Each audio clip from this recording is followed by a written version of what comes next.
வாங்கம்மா வாங்க வாங்க.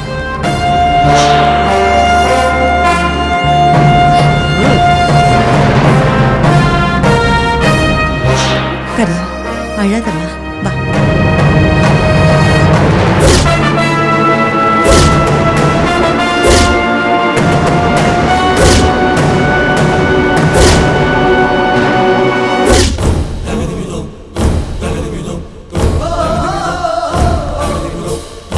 வாங்கம்மா பயப்படாதீங்க வாங்க.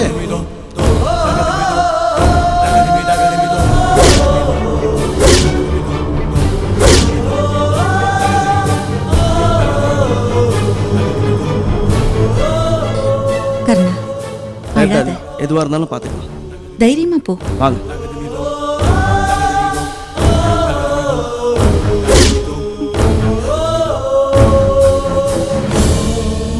வாங்க வாங்க.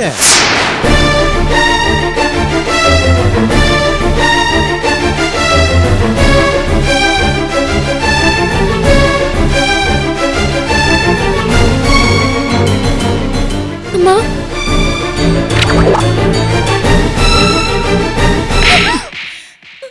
அப்படி கூப்பிடறதுக்கு உனக்கு வெக்கமா இல்ல? பெத்த அம்மாங்கிற நினைப்பு கூட இல்லாம இப்படி ஒரு கேடுகட்ட விஷயத்த பண்ணிருக்கேடி. இத்தனை காலம் நான் கட்டி காப்பாத்தின மானம் மரியாதை எல்லாத்தையும் அழிச்சிட்டியே. எல்லார் முன்னாடியும் கூடி குறுகி நிக்கிற மாதிரி பண்ணிட்டேடி பாவி. பேசாத பேசாத. இப்படிப்பட்ட நடத்த கெட்ட பொண்ணு எனக்கு தேவையே இல்ல, தேவையே இல்லடி. உன்னை அடிச்சே கொல்லணும்டி பாவி. பாவி. நீ நல்லாவே இருக்க மாட்டேடி பாவி. யாருக்கு குறுக்க வராதீங்க, யாருக்கு குறுக்க வராதீங்க. என் குடும்ப மானத்தை விட இவ உயிர் ஒண்ணு எனக்கு முக்கியம் இல்ல. போங்க அந்த பக்கம். பாவி. உயிரோடவே இருக்காதீ. பாவி. தள்ளுங்க. வாமா அப்படி. பாவி. வாமா.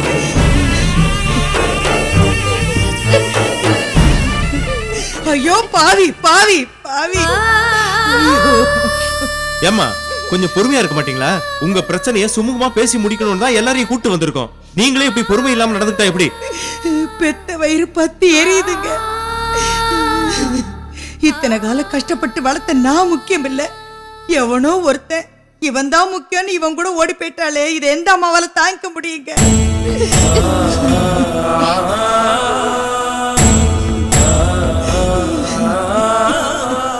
பிள்ளைகளை இந்த நிலைமை கொண்டு வந்ததே நீங்க தானம்மா. நீங்க இவங்க காதலை ஏத்துக்கிட்டு இருந்தா இவ்வளவு கஷ்டம் யாருக்குமே வந்திருக்காது. எங்க குடும்ப விஷயத்தை தலையிட நீ யாரியா? பூபதி சார், இவரு உதவும் உள்ளங்கள் முதியோர் இல்லத்தினுடைய நிர்வாகி நமச்சிவாயம். இவரோட இல்லத்துலதான் கருணாவும் ரவியும் கல்யாணம் பண்ணிக்கிறதா இருந்தாங்க.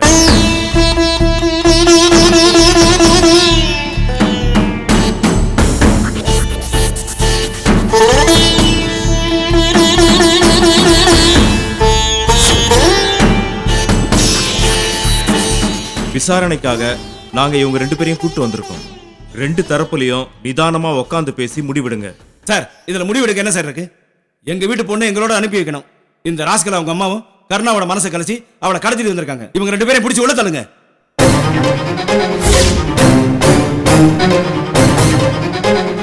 இன்ஸ்பெக்டர் சார், இவர் ஏதோ உணர்ச்சி வசப்பட்டு பேசுறாரு. கர்ணாவை யாரும் கடத்திக்கிட்டு போகல, அவளே தான் விருப்பப்பட்டு வந்திருக்கா.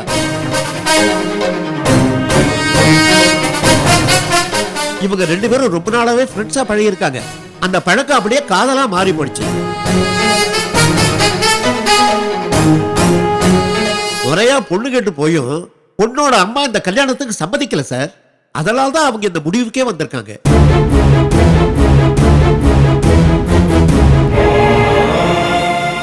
நிறுத்தியா?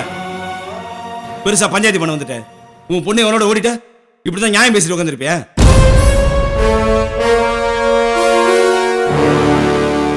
அப்படி ஒரு சூழ்நிலை உருவாகவே நான் விடமாட்டேங்க. 2 பேரும் உண்மையாவே விரும்புறாங்கன்னு தெரிஞ்சா நானே அவங்க கல்யாணத்தை நடத்தி வச்சிருவேன். உன் குடும்பத்துக்கு நீ மாமா வேலை பாரு. எங்க பொண்ணு விஷயத்துல ஒதுங்கிரு. அதான் உனக்கு நல்லது. சார் கொஞ்சமாவது மரியாதையோட பேசுங்க. டேய், நீயே ஒரு கிரிமினல். இந்த கிரிமினலுக்கு நீ சப்போர்ட்டா? உன்னை ஒரு சேர்ந்தா எல்லாம் சரியா வரும். நீங்க வேற ஏன் பண்றீங்க? விடு விடு என்ன பேசி சமாதானமா போவீங்கன்னு பார்த்தா எல்லாரும் இப்படி சண்டை போட்டுக்கிறீங்க. சார் நாங்க சண்டை போட வரல, சமாதானம் பேசுறதுக்கு தான் வந்திருக்கோம். இவங்க 2 பேருமே மேஜர். சட்டப்படி இவங்க கல்யாணத்தை இவங்களால தடுத்து நிறுத்த முடியாது சார். அதையும் மீறி தடுக்க நினைச்சா உங்க மேலதிகாரிகிட்ட நான் ரிப்போர்ட் பண்ண வேண்டியிருக்கும். அதுக்காக பொண்ணு வீட்டுக்காரங்களை தள்ளி வச்சுட்டு இந்த கல்யாணத்தை நடத்த நாங்க ஆசைப்படல. அவங்களும் வரட்டும், பொண்ணு மாப்பிளைய வாழ்த்துட்டோம். இல்ல அவங்களே இந்த கல்யாணத்தை நடத்தினாலும் எங்களுக்கு சந்தோஷம். அதான் பொண்ணை பிரிச்சு கூட்டிட்டு போகணும் மட்டும் நினைக்க கூடாது. அதான் எழுத்து மூலமா எங்களுக்கு எழுதி கொடுக்கணும். அப்படின்னா பொண்ணை அனுப்பி வைக்கிறோம். என்னங்க இது அநியாயமா இருக்கு? ஏன் பொண்ணு கல்யாண விஷயத்துல முடிவெடுக்கிறதுக்கு நீங்க யாருங்க?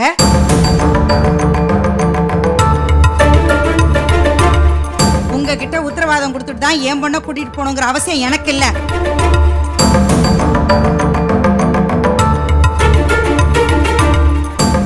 வீட்டை விட்டு ஓடி வந்த பொண்ணு புத்திமதி சொல்லி அவளை வீட்டுக்கு திருப்பி அனுப்பி வைக்காம அவளுக்கு கல்யாணத்தை பண்ணி வைக்கலான்னு பாக்குறீங்க?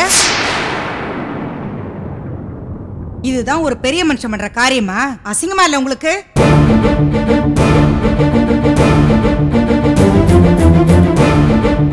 இதத்தான் உங்க இல்லத்துல சேவையா செஞ்சிட்டு இருக்கீங்களா? ஏமா எதுக்கு தேவையில்லாத வாக்குவாதம் பண்றீங்க? முடிவா நீங்க என்னதான் சொல்றீங்க? இந்த கல்யாணம் நடக்க கூடாதுங்க.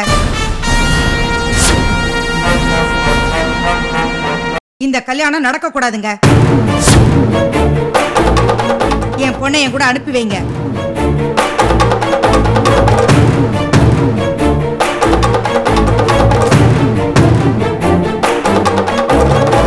அம்மா, ஏன் இந்த விஷயத்துல இவ்வளவு பிடிவாதமா இருக்கீங்க? பிள்ளைங்க எவ்வளவு பிரியமா இருக்காங்கன்னு இப்போ உங்களுக்கு நல்லாவே புரிஞ்சிருக்கும். ஒருத்தர் இல்லாம இன்னொருத்தர் வாழவே முடியாதுங்கிற நிலைமையில இருக்காங்க. இவங்க சந்தோஷத்துக்காக நீங்க உங்க மனசை மாத்திக்க கூடாதா? நான் உன்கிட்ட பேசல. என்கிட்ட பேசுற அருகதையும் உனக்கு இல்ல. நல்ல குடும்பத்துல பிறந்த பொம்பளையா இருந்தா என்ன செஞ்சிருக்கணும்? வீட்டை விட்டு ஓடி வந்த பொண்ணை செருப்பால் அடிச்சு வீட்டுக்கு திருப்பி அனுப்புறதை விட்டுட்டு திருட்டுத்தனமா கல்யாணம் பண்ணலான்னு பாக்குறியா?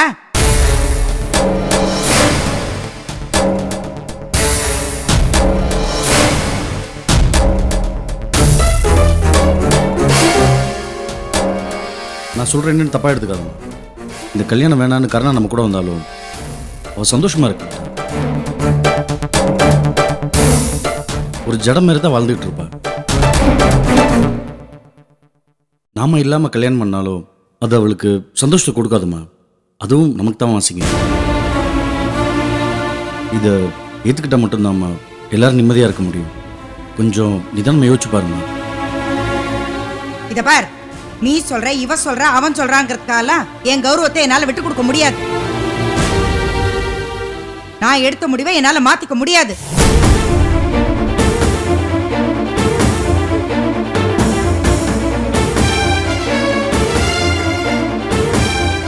இன்ஸ்பெக்டர் சார், இப்படி மாறி மாறி பேசிக்கிட்டு இருக்கல அர்த்தமே இல்லை. இவங்க எல்லாரோட முடிவை விட கர்ணாவோட முடிவு தான் முக்கியம். நீங்க அவளே கேளுங்களேன்.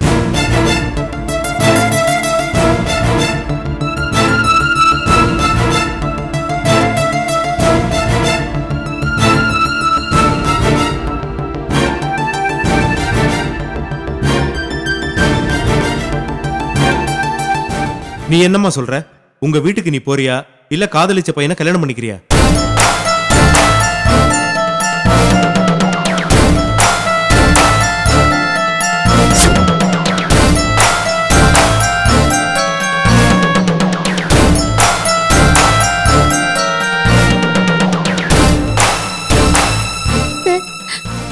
நான் என் அம்மா கிட்ட கொஞ்சம் பேசிட்டு அப்புறம் முடிவு சொல்லலாமா?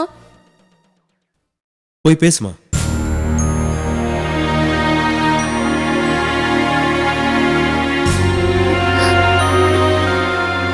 அம்மா, நான் வீட்டை விட்டு ஓடி வந்தது தப்புதான்.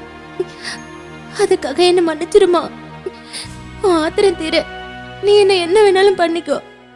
ஆனா எங்க கல்யாணத்துக்கு மட்டும் சம்மதம்னு சொல்லுமா. சின்ன வயசுல இருந்து எனக்கு எல்லாமே நீதானம்மா. அப்பா இல்லாத குறைய தெரியாம ஒவ்வொரு விஷயத்தையும் நீ எனக்கு பார்த்து பார்த்து செஞ்சிருக்க. அப்பாங்கிற ஒருவோட சந்தோஷத்தையே நான் ஓ மூலமா தான் அனுபவிச்சிருக்கேன்.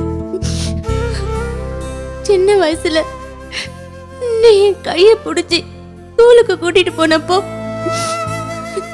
நான் பெரிய மனுஷி ஆனப்போ அதெல்லாம் ஒண்ணுல பண்ணு எனக்கு தைரியம் சொன்னப்போ, நான் படிச்சு முடிச்சதும் என்ன பார்த்து பெருமைப்பட்டப்போ, இப்படி எல்லா சமயத்திலுமே நீ என் கூட இருந்திருக்கம்மா.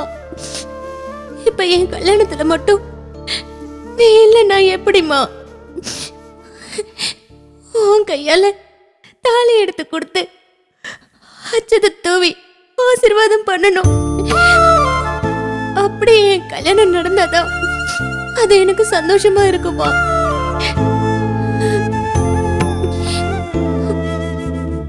அம்மா, நீ எனக்கு எப்படியோ ரவியும் எனக்கு அப்படிதாம்மா. உங்க 2 பேர்ல யாரு பிரிஞ்சாலும் என்னால தாங்கிக்கவே முடியாதும்மா. என்னையும் ரவியும் எப்படியாவது சேர்த்து வச்சிருக்கோம்.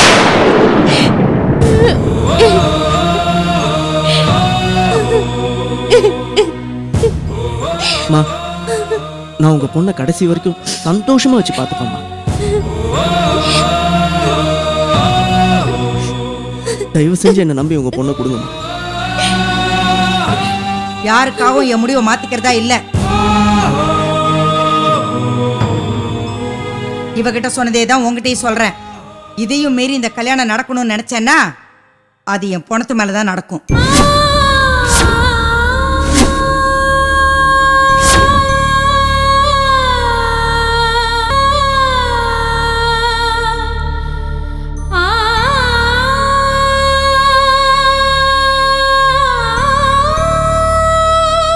கர்ணா, நம்ம குடும்ப கௌரவமே இப்போ உங்ககிட்ட தான் இருக்கு. உன்னை மன்னிச்சு ஏத்துக்க நாங்க எல்லாம் தயாரா இருக்கோம். இவனை தூக்கி போட்டு நம்ம வீட்டுக்கு வந்துரு. என்ன மாப்பிள்ள, நீங்க இவ்வளோ தூரம் நடந்ததுக்கு அப்புறமும் கர்ணா அவங்களோட போவான்னு நினைக்கிறீங்களா? என் பொண்ணு அந்த அளவுக்கு மோசமானவ இல்லை. நீங்க வேணா பாருங்க, இந்த அம்மாவுக்காக அவங்கள எல்லாம் தூக்கி எறிஞ்சிட்டு நம்ம கூட வரலா இல்லையான்னு பாருங்க.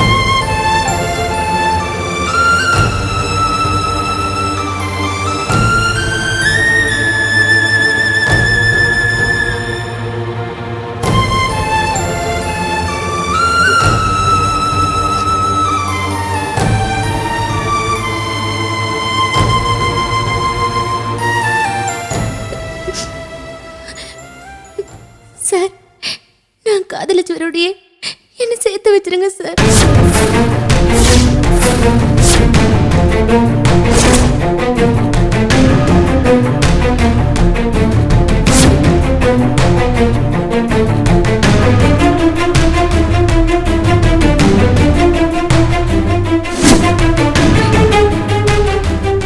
சார், இவங்க 2 பேரும் மிரட்டி தான் இவங்க இப்படி தான் பேசிட்டு இருக்கா. இவங்க மேல ஆக்ஷன் எடுங்க சார். கர்ணாவை நாங்க கூட்டு போறோம். இல்ல சார், இந்த பொண்ணு மேஜர். இவங்க விருப்பப்பட்டு தான் இந்த கல்யாணத்தை பண்ணிக்கிறாங்க. நாங்க ஒன்றும் செய்ய முடியாது. இன்ஸ்பெக்டர் சார், நாங்க கிளம்பலாமா? இவங்க கம்ப்ளைண்ட் மேல லீகலா என்ன ஆக்ஷன் எடுக்கணுமோ அதை எடுங்க சார். ஓகே சார், மேரேஜை ரிஜிஸ்டர் பண்ணிட்டீங்கன்னா எங்களுக்கு ஒரு காப்பி அனுப்பி வைங்க. அப்பதான் நாங்க ஃபார்மாலிட்டிஸை முடிக்க முடியும். சரிங்க சார், வரேன். வாங்க சார். வாங்கம்மா போலாம். வாங்க. வா ரவி.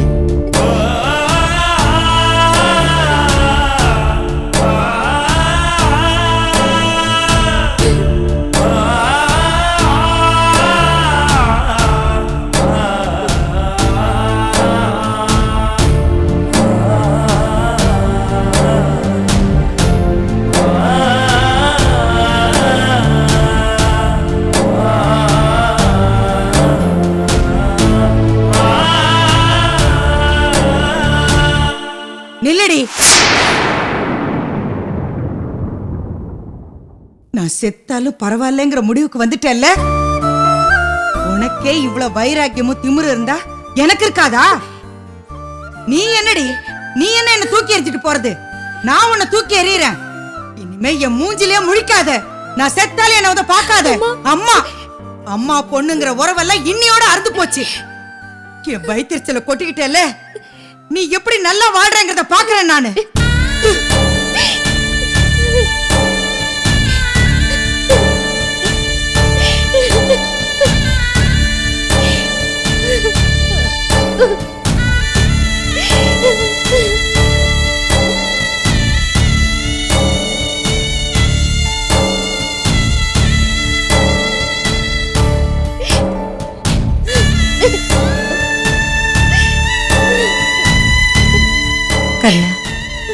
தைரியமா இரு, எல்லாம் நல்லபடியா நடக்கும்.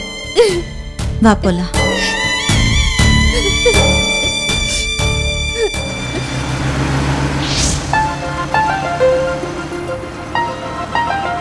Hey! Stop, stop! ஃபோன் பண்ணது நீங்களா? ஆமா, நான் தான் கால் பண்ணேன். உட்காருங்கம்மா போலாம். ஒரு நிமிஷம் இருங்க, இதோ வந்துடுறேன். சரிங்க.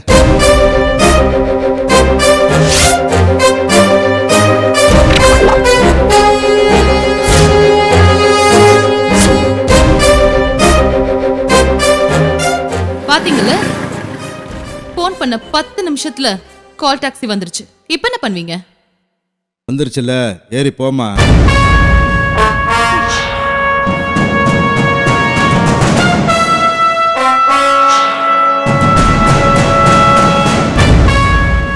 போலாம்.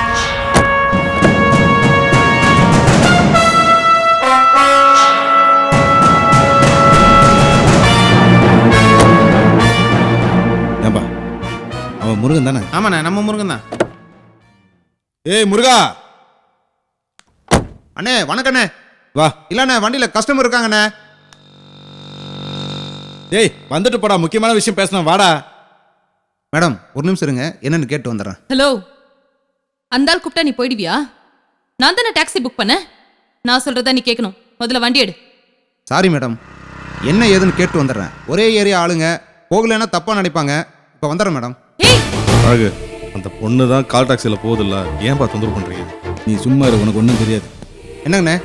நல்லா இருக்கியா? நல்லா இருக்கண்ணே. நீயும் டிரைவர் தான், நானும் டிரைவர் தான். ஆமாண்ணே. ஒரு டிரைவருக்கு அவமானம் ஏற்பட்டால் சும்மா இருப்பியா நீ? இருக்க முடியாதுண்ணே. அந்த பொண்ணை பற்றி தெரியுமா உனக்கு? தெரியாதுண்ணே. அந்த பொண்ணு ஒரு நாள் சிவனேசனை சவாரி கூட்டிட்டு போயிட்டு செல்லை மறைச்சு வச்சுட்டு சிவனேசன் தான் திருநான்னு சொல்லி ஆளை வச்சு இவரை மிரட்டியிருக்கா.